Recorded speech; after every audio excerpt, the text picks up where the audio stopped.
मंत्री आणि आपण पाहतो की कामगार आणि इंडस्ट्री हे एकमेकांवर अवलंबून आहे. जोपर्यंत तुम्ही कामगारांना त्यांच्या केलेल्या कामाचा दाम देत नाही तोपर्यंत या चळवळीला या क्षेत्राला खरं तुम्ही न्याय देऊ शकत नाही. शेवटी इंडस्ट्री जगली तर कामगार जगेल आणि कामगार जगला तर इंडस्ट्री फ्लरिश होईल आणि आपला महाराष्ट्र प्रगती करेल.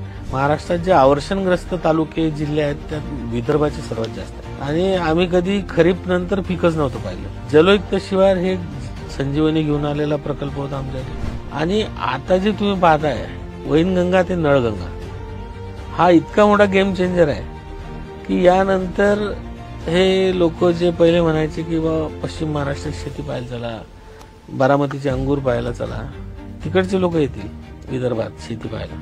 इतकी एनर्जी, इतकी इफिशियन्सी आणि विजनरी आमचा नेता आहे देवेंद्रजी आणि त्यांच्या विजनमध्ये जे डेव्हलपमेंट होते हे मला नाही वाटत मागच्या 50 वर्षात कोणी करू शकला. नमस्कार, मी अजित चव्हाण. या विशेष मुलाखतीमध्ये आज आपण भेटणार आहोत महाराष्ट्राचे तरुण तडफदार मंत्री आकाश फुंडकर यांना. 1 मेला कामगार दिवस आहे आणि त्याच निमित्तानं महाराष्ट्राच्या तरुण तेजांकित कामगार मंत्र्यांशी आपण गप्पा मारणार आहोत. आकाश दादा, खूप खूप स्वागत आपलं. या निमित्तानं महाराष्ट्राची जनता, भारतीय जनता पार्टीचे सर्व कार्यकर्ते आपल्याला ऐकणार आहेत. एक तरुण मंत्री म्हणून तुमच्याबद्दल महाराष्ट्रातल्या भारतीय जनता पार्टीच्या कार्यकर्त्यांमध्ये एक विशेष आकर्षण आहे. 100 दिवसांचा कृती आराखडा या 1 मेच्या निमित्तानं, कामगार दिनाच्या निमित्तानं कसा तुम्ही राबवलात, काय सांगाल महाराष्ट्राला?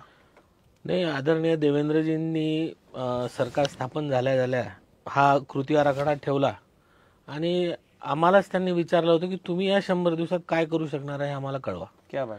आणि त्यांनी आमच्यावर लादलं नाहीये कुठल्याही प्रकारे. त्यांनी आम्हाला विचारलं की तुम्ही काय करणार आहे ते सांगा.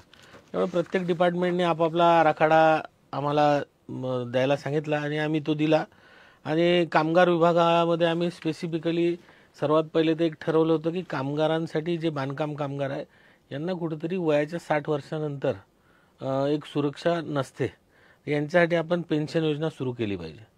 आम्ही त्यांना अधिवेशनात आम्ही सक्सेसफुल राहिलो. ती योजना आम्ही ग्राउंडवर आणली आणि ती योजना जाहीरसुद्धा केली. सोबतच माथाडी कायदा आणि सुरक्षा रक्षकांचा जो कायदा आहे यामध्ये सुधारणा करणं अत्यंत आवश्यक होतं.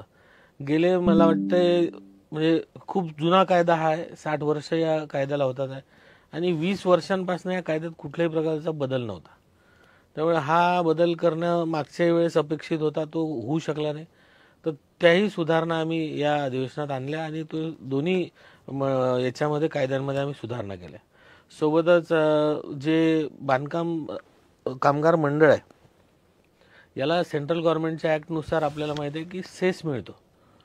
तो सेस कुठेतरी मिळत असताना अनेक एजन्सीज अशा होत्या ज्या ऑनबोर्ड येत नव्हत्या, हा सेस जमा करत नव्हत्या आणि त्यामुळे कामगारांसाठी योजना राबवत असताना जी निधीची मर्यादा यायची, निधी कमी पडायचा, तो कमी पडू नये म्हणून आम्ही आता याचं एक सेस पोर्टल तयार करायचं ठरवलं की जेणेकरून या महामंडळाच्या उत्पन्नात भर पडेल. सर्व एजन्सीज हा प्रॉमिनंटली त्या सेस भरतील आणि त्या पोर्टलचे आम्ही उद्घाटन केलं.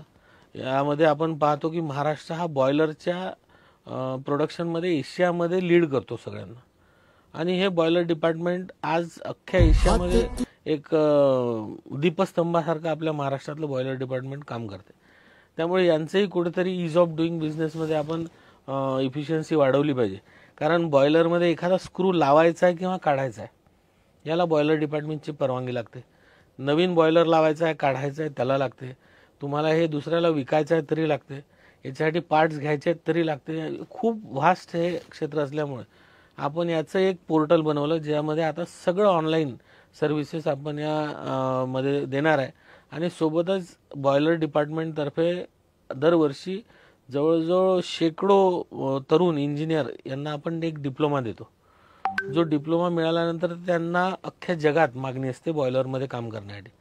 तर या लोकांना सुद्धा यांचे सर्टिफिकेट जे असतात ते इझिली हँडल करण्यासाठी डिजिलॉकरची सुविधा आपण यामध्ये त्यांना करून दिली आणि हे करणारं भारतात एकमेव राज्य जर कोणतं असेल तर आपलं महाराष्ट्र राज्य आहे. तर याचं सुद्धा उद्घाटन आपण आदरणीय देवेंद्रजी, अजितदादा, एकनाथरावजी शिंदे यांच्या हस्ते दोन्ही पोर्टलचे आपण उद्घाटन करून घेतले. या क्षेत्रामध्ये आपण पाहिलं असेल की आम्ही बऱ्याच गोष्टीचे जे की मिनिमम वेजेस ॲक्टमध्ये जे शेड्यूल आहेत ते शेड्यूल मला वाटतं 68 शेड्यूल आपल्या महाराष्ट्रात आहेत आणि त्यात 2017-18पर्यंत फक्त 20-22च रिवाईज झालेले आहेत. तर लाखो मजुरांचा कामगारांचा जो मिनिमम वेज आहे तो रिवाईज झालेला नाही.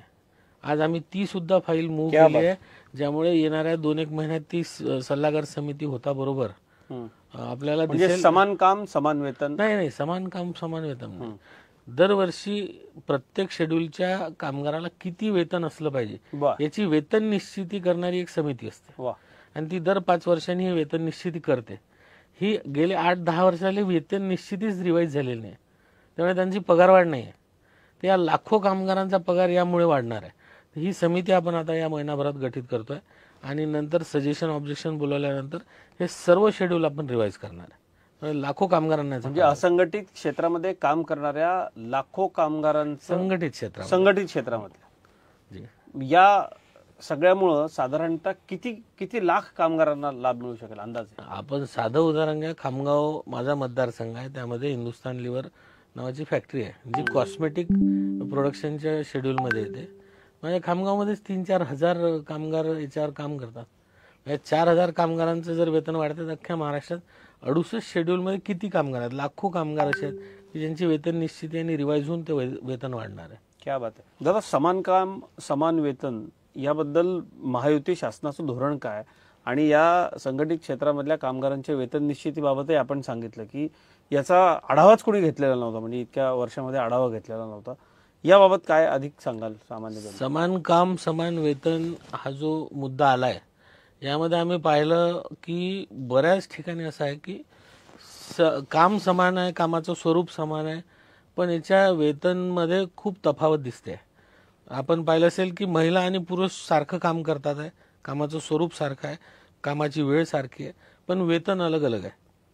त्यामुळे आम्ही जेव्हा आमच्यासमोर आपल्या नवी मुंबई आणि तिकडच्या महानगरपालिकांचा विषय आला, त्यांची आम्ही जेव्हा बैठक घेतली तेव्हा हे लक्षात आलं की समजा एका विभागातला एक व्यक्ती ड्रायव्हरची नोकरी करतोय, तो 20,000 पगार घेतोय, तर त्याच महानगरपालिकेअंतर्गत दुसऱ्या विभागाचा ड्रायव्हर त्यापेक्षा जास्त पगार घेतोय. कामाची वेळ सारखी आहे, त्यांना अवर्स सारखे आहेत, त्यामुळे समान काम समान वेतन असलं पाहिजे. या दृष्टीने आम्ही आता मसुदा अंतिम करण्यासाठी सजेशन ऑब्जेक्शन मागवले, त्याचं नोटिफिकेशन आम्ही काढलंय आणि येणाऱ्या 2 महिन्यात ते सजेशन ऑब्जेक्शन आल्यानंतर आम्ही ते निश्चित करून जाहीर करणार आहोत. ज्या पद्धतीनं आपण या विभागाचं कामकाज हाती घेतल्यानंतर अनेक धडाकेबाज निर्णय घेतले, ते आम्ही वर्तमानपत्रातनं ऐकतो, वाचतो, टीव्हीवरती पाहतो, तुमच्या वेगवेगळ्या ठिकाणच्या प्रतिक्रिया आम्ही ऐकत असतो. कामगार मंत्रालय हे आपल्याकडे आल्यानंतर काय देवेंद्रजींनी आपल्याला याच्यामध्ये काम करण्याकरता प्रेरणा दिली होती? काय मूलमंत्र होतं? देवेंद्रजींनी म्हणजे मी मंत्री झाल्यानंतर ज्या दिवशी मी त्यांचा पहिल्यांदा भेटायला गेलो तर त्याच दिवशी मी बंगल्यात पाय ठेवला. तफावत दिसते टीव्हीवर. आपण पाहिलं असेल की महिला आणि पुरुष सारखं काम करतात, मी जसा पाय ठेवला देवेंद्रजींची वेळ बोलवलं की या पण वेतन अलग अलग आहे. आणि त्यामुळे आम्ही जेव्हा आमच्या समोर भेट घेतल्यानंतर आभार नवी मुंबई त्यांनी मला एकच सांगितलं महानगरपालिकांचा विषय आला, ज्याप्रमाणे बैठक घेतली तेव्हा ही संधी मिळाली आहे, या संधीचं तुम्ही सोनं केलं पाहिजे. हा चान्स अनेकांना मिळत नाही, लवकर मिळत नाही, तुम्हाला मिळाला आहे तर तुम्ही याचं संधीचं सोनं करा. आणि विशेष करून कामगार मंत्रालय इतकं व्हास्ट आहे की हा कामगार विभाग म्हणजे प्रत्येक क्षेत्राशी जुडलेला आहे. त्यामुळे तुम्ही जितक्या जास्तीत जास्त लोकांना याचा लाभ द्याल, ज्या लोकांवर अन्याय होतो त्यांचा अन्याय दूर कराल, त्यांनीच खरं काम उभं राहणार आहे. आणि आपण पाहतो की कामगार आणि इंडस्ट्री हे एकमेकांवर अवलंबून आहे. जोपर्यंत तुम्ही कामगारांना त्यांच्या केलेल्या कामाचं दाम देत नाही तोपर्यंत या चळवळीला, या क्षेत्राला खरं तुम्ही न्याय देऊ शकत नाही. आज आपण पाहतोय की या क्षेत्रामध्ये असंख्य कायदे आहेत. आज सेंट्रल गव्हर्नमेंटनी हे कायदे कमी करून 4 कोड आणण्याचं तयारी केली आहे. ते संसदेत पास सुद्धा झाले आहेत. पण या 4 कायद्यांपैकी 2 कायद्यांवर काही आपल्या युनियन्सचं, ट्रेड युनियन्सचं कन्सर्न्स आहेत की आपण हे एकदम हा निर्णय घेऊ नये. आणि आज हेच कायदे आपल्याला राज्य सरकारच्या अधिवेशनात आपल्याला पास करून घ्यायचे आहेत. त्यांच्यासारखेच ड्राफ्ट रूल तयार करून आपल्याला याचं इम्प्लिमेंटेशन करायचं आहे. त्यामुळे आपल्या राज्यातल्या कामगारांवर यामुळे अन्याय होऊ नये हे माझ्या समोरचं सर्वात मोठं उद्दिष्ट राहणार आहे. कामगारांना जास्तीत जास्त सुविधा मिळणे, त्यांना सामाजिक सुरक्षा प्रदान करणे आणि त्यांचा भविष्याचा वेध घेऊन त्यांचं भविष्य सुनिश्चित करणे या दृष्टीने मी काम करणार आहे. आणि यासोबत कुठंतरी जे फेक युनियन्स आज तयार व्हायला लागलेले आहेत, कोणीही त्याचं लेटर पॅड छापते, त्याची संघटना तयार करते, कंपनीजला ब्लॅकमेल करते, कंपनीच्या अधिकाऱ्यांना एक्स्टॉर्शन करणं सुरू आहे, खोट्या युनियन खोट्या संघटना तयार करून मोठ्या मोठ्या ज्या ट्रेड युनियन आहेत त्या ट्रेड युनियनला सुद्धा बदनाम करायला लागले आहेत. म्हणजे आज तुम्ही पाहिलं असेल तर भारतीय मजदूर संघाचा आम्ही संलग्नित आहोत, आम्ही आयटक्सशी संलग्नित आहोत, अनेक युनियनच्या नावाने हे लोक बक्कळ पैसे कमवायला लागलेत, एक्स्टॉर्शन करायला लागलेत. त्यामुळे या सुद्धा लोकांपासून इंडस्ट्रीला वाचवणे, कारण शेवटी इंडस्ट्री जगली तर कामगार जगेल आणि कामगार जगला तर इंडस्ट्री फ्लरिश होईल आणि आपला महाराष्ट्र प्रगती करेल.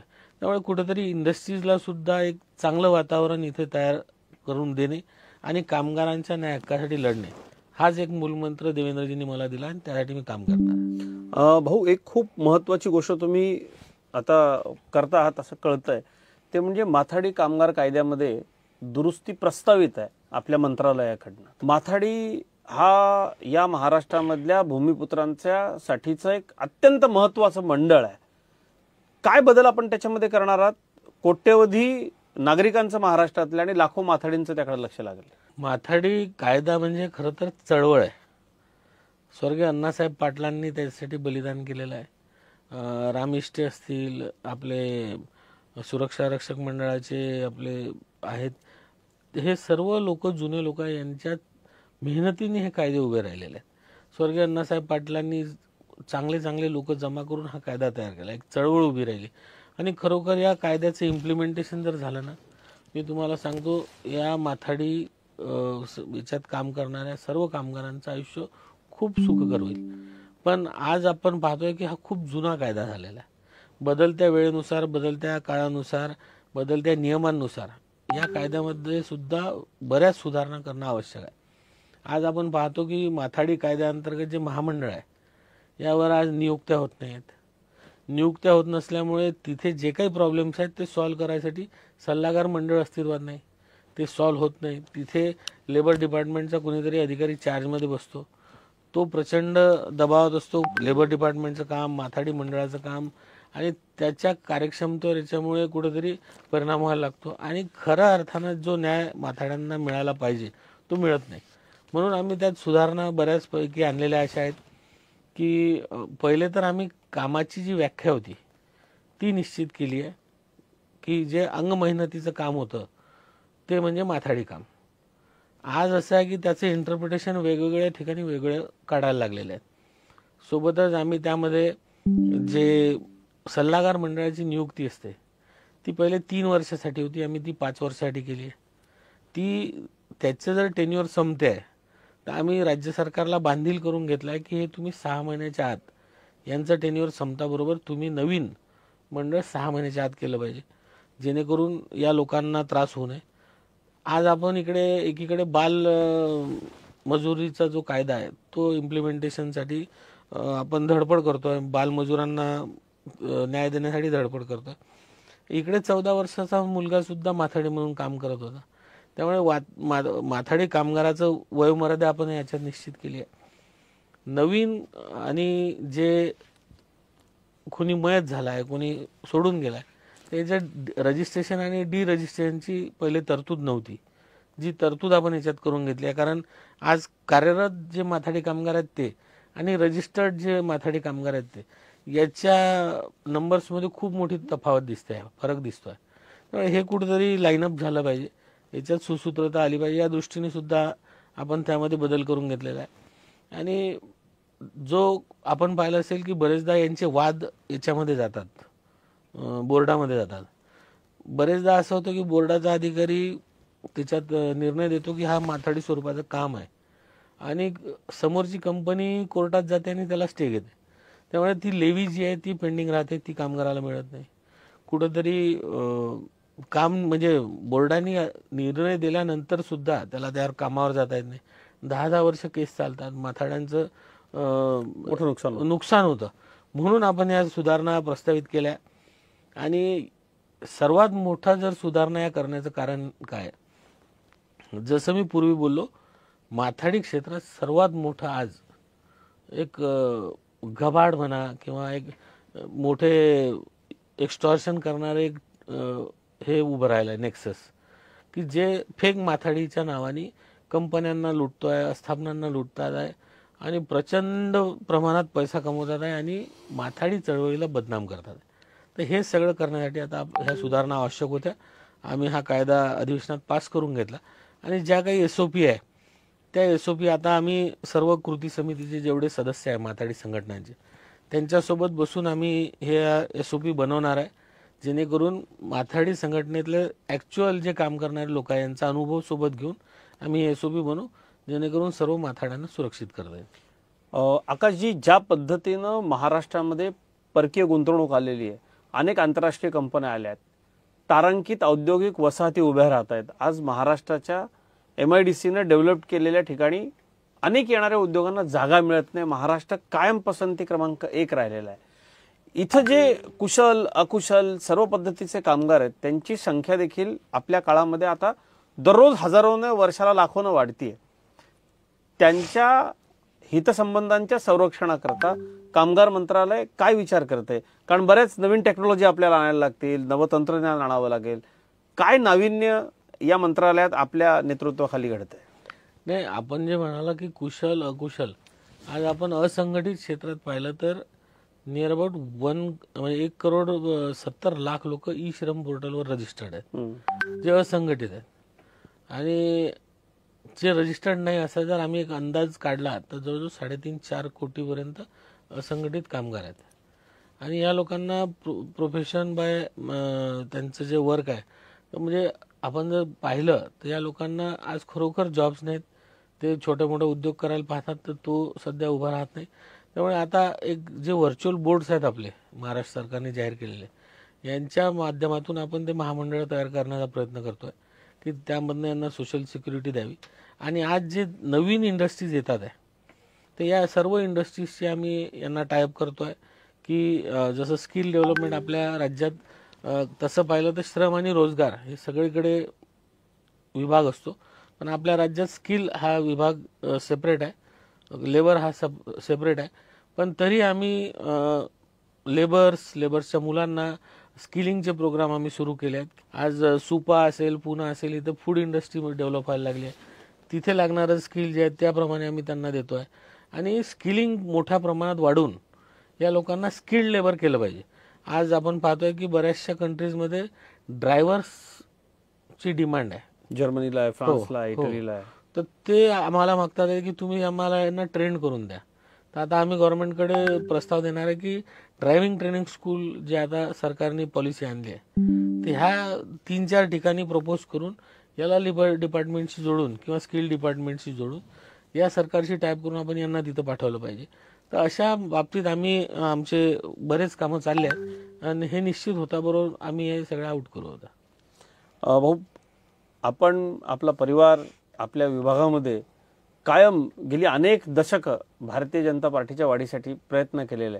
नुकतंच संघटन पर्व पार पडलं. आपल्या नेतृत्वाखाली देखील कार्यकर्त्यांनी प्रचंड मेहनत घेतली. महाराष्ट्र देशामध्ये अव्वल ठरलाय. या संघटन पर्वाच्या निमित्तानं कार्यकर्त्यांना काय शुभेच्छा द्या?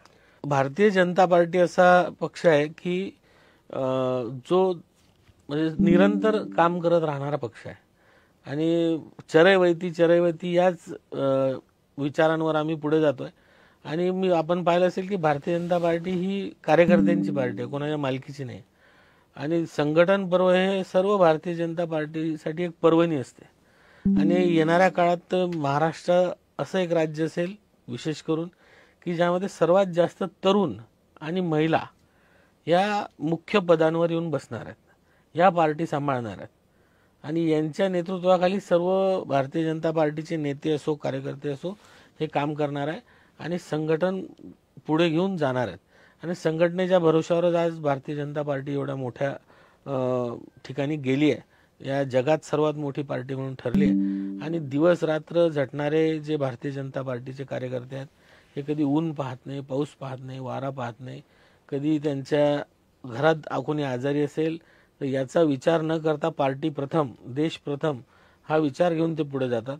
आणि मी सर्व कार्यकर्त्यांना एवढंच म्हणणार आहे की भारतीय जनता पार्टीसाठी तुम्ही जे झटता तर खरोखर तुमच्या चरणी आम्ही नतमस्तक आहोत. तुम्ही जेव्हा झटता तेव्हाच आमच्यासारख्या काही लोकांना संधी मिळून आम्ही देशसेवेचं काम, लोकांच्या सेवेचं काम करू शकतो. आज भविष्यात या लोकांमुळे आज आपण पाहतो की मागच्या 15 वर्षात या देशात, या महाराष्ट्रात जो बदल झाला तो या कार्यकर्त्यांच्या जोरावरच झाला आहे. त्यामुळे मी त्यांना नतमस्तक होतो आणि त्यांना शुभेच्छा देतो की आज नवीन लोक की पोस्टवर बसणार आहे, मंडल अध्यक्ष होणार आहे, जिल्हाध्यक्ष होणार आहे आणि त्यांच्या वाटचालीमुळे भारतीय जनता पार्टी अजून मोठी हो, त्यांच्या वाटचालीमुळे अधिक जनसेवा लोकांची घडो, म्हणजे त्यांच्या नेतृत्वामध्ये हा देश अधिक मजबूत आणि सर्वोत्तम हो, ही ईश्वरचरणी मी प्रार्थना करतो आणि नवीन पदावर बसणाऱ्या सर्व माझ्या कार्यकर्त्यांना शुभेच्छा देतो. भाऊ, आपले वडील पांडुरंग फुंडकर ज्यांची ओळख संबंध महाराष्ट्रामध्ये भाऊसाहेब म्हणून कार्यकर्त्यांना होती, त्यांची आठवण आली नाही असा एकही दिवस आपल्याला जात नसेल. ते आपले वडील म्हणून आपल्याला आदर असणं स्वाभाविक आहे, पण कोट्यवधी भारतीय जनता पार्टीच्या कार्यकर्त्यांना आपला नेता म्हणून त्यांच्याबद्दल प्रेम आहे, आदर आहे. कारण भाऊसाहेबांनी अनेकांना वेळोवेळी मदत केली, भारतीय जनता पार्टी वाढवण्याकरता प्रचंड कष्ट घेतले आणि विदर्भासह महाराष्ट्रामध्ये आज हे भाजपचं स्वरूप आहे. मागे वळून पाहताना भाऊसाहेबांच्या काय आठवणी आहेत? मला मागे वळून पाहताना, पुढे वळून पाहताना त्यांच्याच आठवणी येतात. मी ज्या दिवशी पहिल्यांदा आमदार झालो होतो, खरं तर मी त्यांच्याकडे पाहूनच शिकलो आहे. त्यांचा जो काळ होता तो सुवर्ण काळ होता. मुंडे साहेब असतील, महाजन साहेब असतील, भाऊसाहेब असतील, अरुणभाऊ अडसड, महादेवराव शिवणकर, सूर्यभानजी वहाडणे, खूप मोठे नाव आहेत. त्यांची जी फळी होती आणि हे बोटावर मोजणारे एवढे लोक होते. जेव्हा म्हणजे मी त्यांच्यासोबत फिरायचो रात्री बेरात्री, जेव्हा निवडणूक असायची मी लहान होतो, त्यांच्या गाडीत फिरायचो. हे जेवत नव्हते लोक. भूक लागली तर कार्यकर्त्याला चुपचाप कानात सांगायची, तू घरी जा, शेंगदाणे आणि गुळ एका कागदात बांधून आण, माझ्या गाडीत ठेवून दे. गावातली सभा करायची आणि पुढे जायचे आणि गाडीत गुळ शेंगदाणे खाऊन हे रात्र प्रवास करणारे लोक होते. मी 2014ला जेव्हा निवडून आलो त्यांनी मला एकच गोष्ट सांगितली होती की आकाश, तुम्ही भाग्यवान लोक आहात. आमचं अख्खं आयुष्य विरोधी पक्षात गेलं, आम्हाला कधी फंड मिळाला नाही. आमचं एकच काम असायचं, मोर्चे काढा, आंदोलनं करा, नारे लावा, विरोध करा. तुम्ही असे लोक आम्हाला निवडून आले आणि सरकार आलेलं आहे. तुमच्यासमोर कोरा कागद आहे ठेवलेला. तुम्ही जेवढं रंगवू शकता तेवढं रंगवा. बाकी तुमच्यासोबत काहीच येणार नाही. तुम्ही केलेलं काम हेच तुमच्यासोबत येणार आहे. त्यामुळे जितकं चांगलं काम आयुष्यात करू शकता तेवढं या सरकारचा फायदा घेऊन करा. लोकांसाठी काहीतरी वेगळं निर्माण करा आणि तोच आधार घेऊन मी माझ्या मतदारसंघात काम करणं सुरू केलं. माझ्या मतदारसंघात खरीपचा हंगाम सोडला तर रब्बी, उन्हाळी हे पीक आम्ही कधी पाहिलं नव्हतं. पण भाऊसाहेबांनी जो कन्सेप्ट गडकरी साहेबांना दिला होता की आपण नदी नाले खोदले पाहिजे आणि हायवेला भराव टाकला पाहिजे आणि त्याची रॉयल्टी माफ केली पाहिजे, पुढे चालून तो गडकरी साहेबांनी बुलढाणा पॅटर्न म्हणून जाहीर केला. आजही ते पुस्तक जर तुम्ही पाहिलं तर त्यातलं 95% काम हे खामगाव मतदारसंघातलं आहे. आणि त्यामुळे आणि दुसरं सर्वात मोठं काम हे आदरणीय देवेंद्रजी यांचं जलयुक्त शिवार. माझ्या मतदारसंघात हजारो बंधारे आम्ही केले, खोलीकरण केले. आज माझ्या मतदारसंघामध्ये मार्च एप्रिलपर्यंत नद्या नाले वाहतात आहे, त्यांच्या बंधाऱ्यांमध्ये पाणी राहते. हे जलयुक्तचं यश, जलयुक्तचं यश आहे आणि गडकरी साहेबांच्या याचं यश आहे. आणि इतकं मोठं पाणी साचलं आहे. एक प्रकल्प बंद पडला होता, आम्ही तो पूर्ण केला सुप्रमा घेऊन. फक्त 10-12 कोटींचं काम गॉर्ज फिलिंगचं राहिलं होतं आणि 125 कोटी रुपये लँड ॲक्विजिशनचे राहिले होते, म्हणून प्रकल्प नव्हता होत. देवेंद्रजींनी एका मिनिटात हो म्हटलं, केला.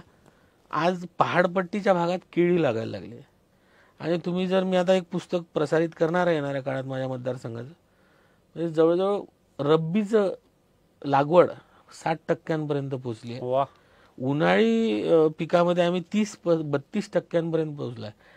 खामगावचं ऊन हे महाराष्ट्रात सर्वात जास्त ऊन आहे. अति भयानक. आज त्यामध्ये ज्वारी असेल आणि इतर पिकं असतील, हे मोठ्या प्रमाणात ज्वारी, मका, सोयाबीन, लोक आता उन्हाळी सोयाबीन सुद्धा घ्यायला लागले. हे कशामुळे? तर हे पाणी वाढल्यामुळे. आणि हा कन्सेप्ट महाराष्ट्रात जिथे जिथे सक्सेसफुल झाला आहे, तुम्ही विचार करा तिथे किती समृद्धी आली असेल. त्यामुळे असे अनेक कामं आहे. आज माझ्या खामगाव MIDCचं एक्सपान्शन आम्ही हाती घेतलं. त्यामुळे भाऊसाहेबांनी दिलेला जो मूलमंत्र आहे त्याच्यावर मी चालतोय आणि खरोखर तेच माझे राजकीय गुरु आहेत. काय काय असा एखादा प्रसंग की भाऊसाहेबांचं स्वप्न पूर्ण करू शकलो याचं समाधान वाटलं मंत्री झाल्यानंतर, आमदार झाल्यानंतर? काय अशी एखादी घटना आहे? तशी तर बऱ्याच घटना आहे, पण मी जो हा पाण्याचा विषय मांडला, भाऊसाहेबांचं आयुष्य असं होतं की असं कोणतं अधिवेशन नसेल केलं की त्यांनी शेतकरी हा विषय शेतकऱ्याचे मांडला प्रश्न नसेल. मांडले नाही. ते बाहेरही जेव्हा बोलायचे ते शेतकऱ्यांबद्दलच बोलायचे. त्यामुळे त्यांचं नेहमी दुःख असायचं की आकाश, आपल्या भागात पाणी असतं ना तर आपला शेतकरी कुठेतरी अजून उंचीवर असता. ते आपल्या भागातल्या शेतकऱ्यांना इस्रायलला घेऊन जायचे, इस्रायलचे व्हिडिओज इकडे दाखवायचे, पण पाणीच नसल्यामुळे ते हतबल असायचे. जेव्हा जलयुक्त शिवार जेव्हा खामगावातलं त्यांना दिसायला लागलं, हे तलाव बंधारे भरलेले दिसायला लागले, तर ते म्हणायचे की आता वा, मला समाधान आहे की आपल्या शेतकऱ्यांना आता सुगीचे दिवस येणार आहे. आणि जसं जसं आता जिगाव प्रकल्प पूर्ण होतोय, जिगाव प्रकल्प ज्या दिवशी होईल मी आपल्याला सांगतो, पश्चिम विदर्भातली जमीन, पश्चिम विदर्भातली शेती पाहायला महाराष्ट्रातले लोक येतील. क्या बात. इतकं पाणी पश्चिम विदर्भात थांबणार आहे. वा. त्यामुळे ही भाऊसाहेबांची स्वप्नपूर्तीच आहे की शेतकऱ्यांना आज त्यांच्या कपाळावरचा जो कोरडवाहूचा शिक्का आहे तो निघतोय. भाऊसाहेबांचं नेहमीचं दुःख तेच होतं की पाणी नाही आपल्या भागात. आणि इंडस्ट्री आता माझ्या खामगावची जी होती त्यामध्ये प्लॉट्सच खाली नव्हते. तर आता त्याचं एक्सपान्शन आम्ही करतोय आणि निश्चित येणाऱ्या काळात 1-2 मोठे प्रकल्प खामगावला नेऊ, जेणेकरून भाऊसाहेबांना समाधान वाटेल. क्या बात आहे. आकाश दादा, ज्या पद्धतीनं महाराष्ट्रामध्ये भारतीय जनता पक्ष वाढला, उत्तमराव पाटील, सूर्यभान वाडणे, गोपीनाथराव मुंडे, भाऊसाहेब फोंडकर, ही जी सगळी माणसं आहेत यांनी ग्रामीण महाराष्ट्रामध्ये अनेक वर्ष म्हणजे खडतर तपश्चर्या केली असंच म्हणावं लागेल. या अनेक नेत्यांना आपण भेटला असाल.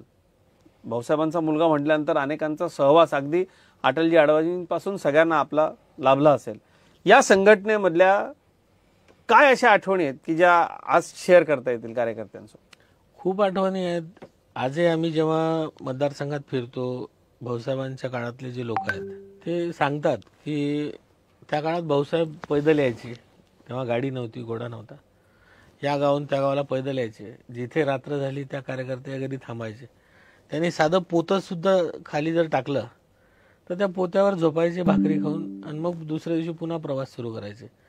भाऊसाहेबांच्या तोंडून आम्ही कित्येकदा ऐकलं की त्या काळामध्ये जर जनसंघ आणि भाजपच्या माणसाशी तुम्ही बोलले तर त्या व्यक्तीला गावात वाळीत टाकला जायचं. त्याच्याशी कोणी बोलत नव्हतं, त्याच्याशी व्यवहार करत नव्हता. आणि त्या व्यतिरिक्त जरी आपण जर त्या गावात गेलो तर त्या गावातले लोक शेण आणि गोटे मारायचे. तर मग प्रचार करायचा कसा? तर भाऊसाहेब नेहमी सांगायचे की आम्ही त्या गावच्या मारुतीला जायचो वेशीवर आणि त्यासमोर मतदार याद्या ठेवायचो आणि त्यांना सांगायचो की मारुतीराय, आता तूच आमचा बूथ एजंट, तूच आमचा पोलिंग एजंट आणि आता तूच सांभाळ. लोकांच्या आतून मनातून भेटायची इच्छा असायची, पण तेव्हाचे जे प्रस्थापित होते त्यांना घेऊन हे लोक भेटत नव्हते. बोटावर मोजण्या एवढ्या कार्यकर्त्यांना घेऊन जायचे. मागे 1-2दा मी मुंडे साहेबांसोबतही मला फिरायचा योग यायचा. 1-2दा एका मीटिंगला आम्ही गेलो तर भाऊसाहेब होते, मुंडे साहेब होते, महाजन साहेब होते, मी होतो अनायच्या गाडीत. तर महाजन साहेबांनी मुंडे साहेबांना विचारलं आणि भाऊसाहेबांना विचारलं की हे समोर जे दिसतात आहेत गाड्या, हे पाहून तुम्हाला काय वाटते? तर ते दोघांचे तोंडून आपसुकच निघालं की खूप बरं वाटतंय प्रमोदजी. कारण जेव्हा पहिले कार्यकारिणी असायची, समजा बीडला किंवा परळीला कार्यकारिणी ठरली तर हे लोक पहिले ठरवायचे की या तारखेला इतक्या वाजता परळीला पोहोचायचं. सगळेजण आपापल्या गावावरनं एसटी आणि बॅग घेऊन निघायचे आणि कोणीही पहिले पोहोचो किंवा नंतर पोहोचो 3 वाजेपर्यंत सगळेजण बसस्टँडवर थांबायचे. 3ला सगळे गोळा झाल्यानंतर तिथून ते गोपीनाथजींच्या घरी जायचे. मग तिथे हातपाय धुतल्यानंतर नाश्ता जेवण झाल्यानंतर जी बैठक सुरू व्हायची ती दुसऱ्या दिवसपर्यंत चालायची, तीच कार्यकारिणीची बैठक. ती करून ते आपापल्या घरी निघायचे.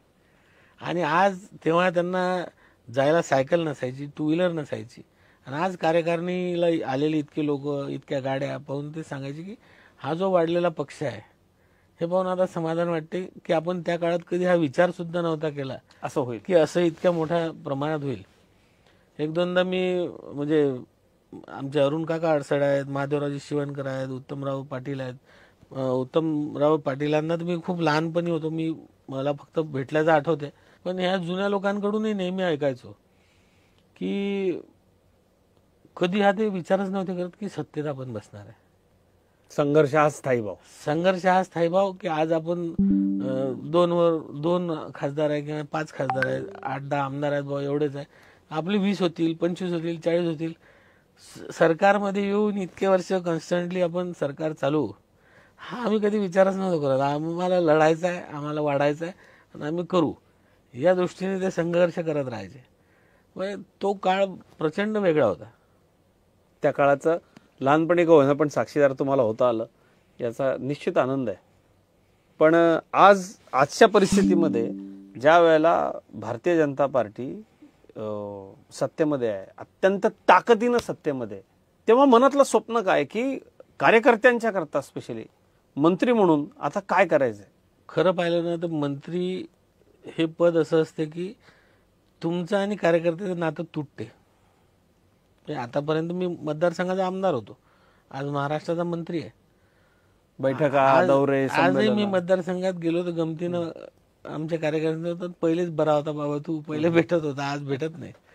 पण व्यस्तता अधिक होते, व्यस्तता प्रचंड होते. तुमच्या मतदारसंघाशी संपर्क तुटतो. तुम्ही महाराष्ट्रावर फिरता, महाराष्ट्राच्या नवीन कार्यकर्त्यांशी ओळख होते, ते संबंध वाढतात. पण मंत्री म्हणून खरोखर माझं प्रत्येक कार्यकर्त्यांना एकच म्हणणं असतं की आम्ही आमच्या कामाच्या व्यस्ततेत असतो. प्रत्येकाला हे वाटते की आता माझा नेता मंत्री झाला आहे, त्यांनी मला मोठं केलं पाहिजे, त्यांनी मला काहीतरी करून दिलं पाहिजे.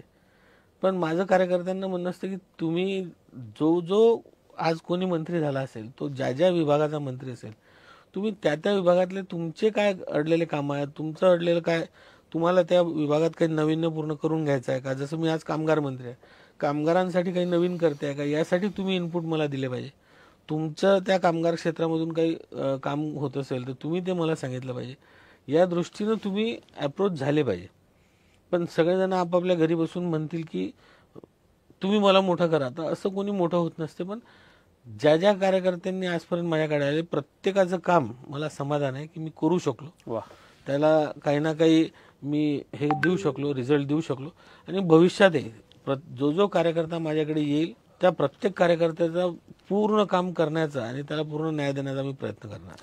आकाश, आपण तरुण आहात, युवा आहात, महाराष्ट्रभरामध्ये आता मंत्रिपदाच्या निमित्तानं खूप फिरताय. कामगार या विभागाचं मंत्रिपद सांभाळत असताना कामगारांमधली व्यसनाधीनता आणि एक महाराष्ट्रातला युवा म्हणून आज तरुणाईमधली व्यसनाधीनता, विशेषतः अंमली पदार्थ त्याचं सेवन, हे अत्यंत चिंताजनक आहे. त्याबद्दल आपण काय आवाहन करा? नाही, मी सर्वांना हेच आवाहन करणार आहे की शेवटी आपण नसलो, समाज हा तुमचा ऑप्शन पाहत असतो. तुम्ही आहे तोपर्यंत तुम्हाला मानतील, तुम्हाला सन्मान देतील. तुम्ही गेल्यानंतर तुम्हाला तुमचं ऑप्शन ते लगेच तयार करतात. पण तुमच्या परिवाराला ऑप्शन तयार होत नसते. तुमच्या परिवारासाठी तुम्ही एकटेच असता. तुम्ही तुमचं आरोग्य, तुमचं आयुष्य गमावल्यानंतर तुमच्या परिवाराला तुमच्या जागी दुसरा कोणी मिळत नाही. समाजाला तुमच्या जागी दुसरा कोणी मिळून देईल. त्यामुळे कृपया करून स्वतःच्या परिवाराचा विचार करून तरी या व्यसनाधीनतेकडे, नशेकडे कोणी जाऊ नये.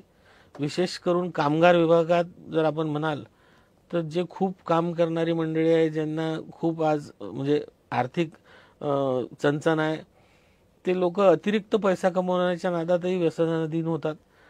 पण ते हे विचार करत नाही की व्यसनाधीनतेमुळे त्यांचं शरीर पोखरलं जात आहे आणि त्यांची इफिशियन्सी कमी झाल्यामुळे ते आज जर 60 वर्षापर्यंत काम करणार असतील तर ते कुठेतरी 50व्या वर्षीच आजारी पडायला लागतात. आणि त्यामुळे सगळ्यांनी कृपा करून व्यसनाधीनतेकडे जाऊ नये. तुम्ही व्यसन करायला लागले म्हणजे तुम्ही तुमचा पैसा खर्च करताय, जो तुम्ही मेहनतीने कमवला. त्यामुळे कृपा करून सगळ्यांनी याच्यापासून दूर राहावं आणि आपल्या कुटुंबाला सोबत घेऊन त्यांच्यासोबत आनंदानं राहून पुढे जाऊ. आकाशदादा, एक गोष्ट मान्य आपण केली पाहिजे की तरुणांना संधी देण्यामध्ये भारतीय जनता पार्टी अग्रेसर आहे आणि महाराष्ट्राचे मुख्यमंत्री, आपल्या सगळ्यांचे नेते देवेंद्रजी यांचं तुमच्यावरती विशेष प्रेम आहे. काय आपल्या नेत्याबद्दल भावना आहे? देवेंद्रजी म्हणजे माझे मोठे भाऊ आहेत. मी त्यांना मोठा भाऊच मानतो. आणि भाऊसाहेबांनी तर अक्षरशः मला सांगितलं आहे की आपण आता देवेंद्र भाऊंच्या हवाले, ते सांगतील त्याप्रमाणे काम करायचं. भाऊसाहेब गेल्यानंतर देवेंद्रजींनी मला खूप जपलं. कारण भाऊसाहेब गेल्यानंतर मला माझ्या मतदारसंघात जवळजवळ, तेव्हा महाविकास आघाडीचं सरकार होतं, सर्व पार्टीज एकत्र आल्या होत्या आणि मी पडलो पाहिजे या दृष्टीने बऱ्याच गोष्टी झाल्या. पण त्यावेळेसही देवेंद्रजी इतके खंबीरपणे आमच्या पाठीशी उभे राहिले आणि प्रत्येक गोष्टीत त्यांनी मला मार्गदर्शन केलं. आणि मी नेहमी पाहतो की त्यांना जर आपण म्हटलं की भाऊ भेटायचं आहे, रात्री जमत नसेल सकाळी, आणि मी भेटायचे टायमिंग मी त्यांचे पाहिले आहेत की 2 वाजता ते भेटतात, सकाळी 6लाही ते भेटतात. म्हणजे मी माणूस झोपते की नाही हा मला प्रश्न असते, पण इतकी एनर्जी, इतकी इफिशियन्सी आणि विजनरी आमचा नेता आहे देवेंद्रजी. आणि त्यांच्या विजनमध्ये जे डेव्हलपमेंट होते हे मला नाही वाटत मागच्या 50 वर्षात कोणी करू शकलं आहे. आणि आज देवेंद्रजी ज्या इफिशियन्सीने आपल्या महाराष्ट्राला पुढे नेतात आहे, हीच इफिशियन्सी आपल्या महाराष्ट्रासाठी आवश्यक आहे. अन्यथा आपण पुन्हा कुठेतरी या 2.5 वर्षे जे भोगलं तसं होऊ नये. पण आज देवेंद्रजी सक्षमपणे काम करतात आहे. त्यांच्या मार्गदर्शनात आम्हाला काम करण्याची संधी त्यांना दिली आहे. त्यामुळे आम्ही भाग्यवान आहोत की त्यांच्याकडून आम्ही बऱ्याच गोष्टी, खूप गोष्टी शिकलो पाहिजे, शिकतोही आहेत. आणि त्यांच्या मार्गदर्शनात काम करणं म्हणजे एक सुवर्ण काळ आम्ही समजतो. क्या बात. या देशाचे नेते आदरणीय पंतप्रधान नरेंद्र मोदीजी यांच्या एकूण कार्यकाळाबद्दल 2014 पासून अनेकांनी लिहिलं, बोललं, ऐकलं, आपण वाचलं, पण प्रत्यक्षात जो अनुभव लोकप्रतिनिधी म्हणून, आधी कार्यकर्ता म्हणून काम करताना देश कसा बदलला, काय मोदीजींबद्दलच्या भावना? नाही, मोदीजींबद्दलच्या भावना जर आपण विचाराल, आज आपणच पाहतोय की अद्वितीय आहे सगळं. आज आपल्या भागामध्ये म्हणजे साधं विदर्भाची गोष्ट घ्या आपण, की विदर्भाचं कोणतं अधिवेशन असो किंवा काही विषय असो, विदर्भाचा अनुशेष हा शब्द एक यायचा. 14 नंतर तुम्ही कोणाला तरी हे म्हणताना ऐकलंय का की विदर्भाचा अनुशेष राहिलाय? आज विदर्भातले सगळे रोड्स खरोखर छान. तुम्ही विदर्भातलं MSCBचं इन्फ्रास्ट्रक्चर पाहून घ्या, तुम्ही विदर्भातले इरिगेशनचे प्रोजेक्ट पाहून घ्या, तुम्ही विदर्भातली इंडस्ट्रियल डेव्हलपमेंट पाहून घ्या. हे मोदीजींच्या नेतृत्वातच व्हायला लागलं ना. आज आपल्या देशाचं सुरक्षतेच्या बाबतीतचं जे आपण पाहतोय की आपल्या जे सैन्य दल आहे याच्यामध्ये ज्या डेव्हलपमेंट होतात आहे, त्यांना किती मोठे प्रमाणात शस्त्रास्त्र मिळतात आहे, हवाई जहाज मिळतात आहेत, आपल्या पाणबुड्या आपण स्वतः बनवतो आहे. हे खूप मोठं उपलब्धी आहे आणि हे कोणी नाही करू शकत, हे मोदीजीच करू शकतात. आणि आज आपण पाहतोय की नदी जोड सारखे प्रकल्प अटलजींचं स्वप्न होतं, कोणी हात नव्हता लावला. आज काम अक्षरशः सुरू झालं आहे. आणि विदेश नीतीमध्ये आपण पाहतो, पहिले आपले पंतप्रधान कुठेतरी चालले, ही एक न्यूज फक्त इंडियात फ्लॅश व्हायची आणि आले तर व्हायची. तिकडे काय करतात आहे ते, म्हणजे हॉलिडे करतात आहे का काय करतात आहे कळत नव्हतं. आज आपले PM चालले म्हटल्यावर त्या देशात एक हलचल होते, एक उत्साह असतो की PM येणार आहेत इंडियाचे. ह्याच्यापेक्षा मोठं काम कोणीच नाही करू शकणार. आणि म्हणजे त्यांच्याबद्दल सांगायचं म्हणजे एक छोटा क्षण सांगणार आहे. 2019ला भाऊसाहेब गेल्यानंतर लोकसभेचं निवडणूक होती, संजय धोत्रेंच्या प्रचाराला ते येणार होते. तर मी विचार केला की सभेत जर आपण गेलो 2 तास जातील. तेव्हा मी विधानसभेचा उमेदवार म्हणून उभा राहणार होतो. नेमकंच माझ्या पायाचं ऑपरेशन झालं होतं. मी म्हटलं आपण त्यांना वेलकम करू, एअरपोर्टला निघून जाऊ. मी एअरपोर्टला गेलो, त्यांना वेलकम केलं. त्यांनी उतरतावर मला विचारलं, आकाश भाऊसाहेब गेले, मुझे बहुत दुःख हुआ. त्यांनी भाऊसाहेबांच्या आठवणी काढल्या आणि ते सगळ्यांना भेटत भेटत पुढे गेले. जेव्हा ते गाडीजवळ गेले त्यांनी घड्याळ पाहिलं, तर अक्षरशः एअरपोर्टवरून गाडीत बसून निघायचा टाईम हे सुद्धा त्यांनी नोट केलेलं होतं. त्यांनी घड्याळ पाहिल्यानंतर सांगितलं की 5 मिनिटं वेळ आहे. आम्ही जेवढे लाईनमध्ये होतो आम्हाला सगळ्यांना बोलवलं, राऊंड अप केलं आणि प्रत्येकाशी चर्चा केली.